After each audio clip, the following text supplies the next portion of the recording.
सभी भक्तजनों को जय श्री कृष्ण। श्री सुखदेव जी कहते हैं, परीक्षित, इस प्रकार कह सुनकर सबके सब राजा क्रोध से आग बबूला हो उठे और कवच पहनकर अपने अपने वाहनों पर सवार हो गए। अपनी अपनी सेना के साथ सब धनुष ले लेकर भगवान श्री कृष्ण के पीछे दौड़े।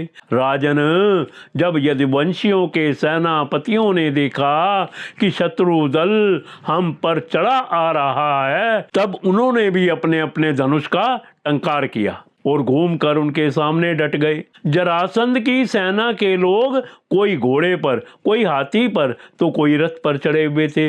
वे सभी धनुर्वेद के बड़े मर्मज्ञ थे।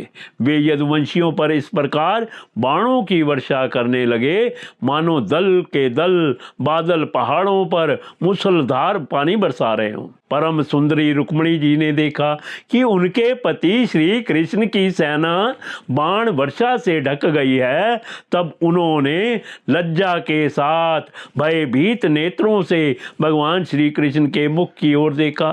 भगवान ने हंसकर कहा, सुंदरी, डरो मत, तुम्हारी सेना अभी तुम्हारे शत्रुओं की सेना को नष्ट किए डालती है। इधर गद और संकर्षण आदि यदुवंशी वीर अपने शत्रुओं का पराक्रमण और अधिक ना सह सके। वे अपने बाणों से शत्रुओं के हाथी, घोड़े तथा रथों को छिन्न भिन्न करने लगे। उनके बाणों से रथ, घोड़े और हाथियों पर बैठे विपक्षी वीरों के कुंडल, किरीट और पगड़ियों से सुशोभित करोड़ों सिर, खड़ंग, गदा और धनुष युक्त हाथ पहुंचे। जांघें और पैर पर कट कट कर पृथ्वी पर गिरने लगे जी। इसी प्रकार घोड़े, खच्चर, हाथी, ऊंट, गधे और मनुष्यों के सिर भी कट कट के रणभूमि में लौटने लगे। अंत में विजय की सच्ची आकांक्षा वाले यदुवंशियों ने शत्रुओं की सेना तहस नहस कर डाली।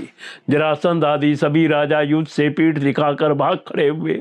उधर शिशुपाल अपनी भावी पत्नी के छिन जाने के कारण मरना संसा हो रहा था। ना तो उसके हृदय में उत्साह रह गया था और ना ही शरीर पर कांति। उसका मुंह सूख रहा था। उसके पास जाकर जरासंध कहने लगा, शिशुपाल जी, आप तो एक श्रेष्ठ पुरुष हैं, यह उदासी छोड़ दीजिए, क्योंकि राजन, कोई भी बात सर्वदा अपने मन के ही अनुकूल ही हो या प्रतिकूल, इस संबंध में कुछ स्थिरता किसी भी प्राणी के जीवन में नहीं देखी जाती। जैसे कठपुतली बाजीगर की इच्छा के अनुसार नाचती है, वैसे ही यह जीव भी भगवत इच्छा के अधीन रहकर सुख और दुख के संबंध में यथाशक्ति चेष्टा करता रहता है। देखिए, श्री कृष्ण ने मुझे 23 अक्षौहिणी सेनाओं के साथ 17 बार हरा दिया। मैंने केवल एक बार 18वीं बार उन पर विजय प्राप्त की।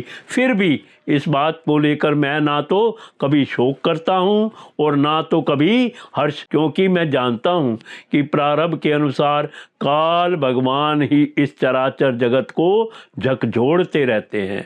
इसमें संदेह नहीं कि हम लोग बड़े बड़े वीर सेनापतियों के भी नायक हैं। फिर भी इस समय श्री कृष्ण के द्वारा सुरक्षित यदुवंशियों की थोड़ी सी सेना ने हमें हरा दिया है। इस बार हमारे शत्रुओं की जीत हो गई, क्योंकि काल उन्हीं के अनुकूल था। अब काल हमारे दाहिने होगा, तब हम भी उन्हें जीत लेंगे।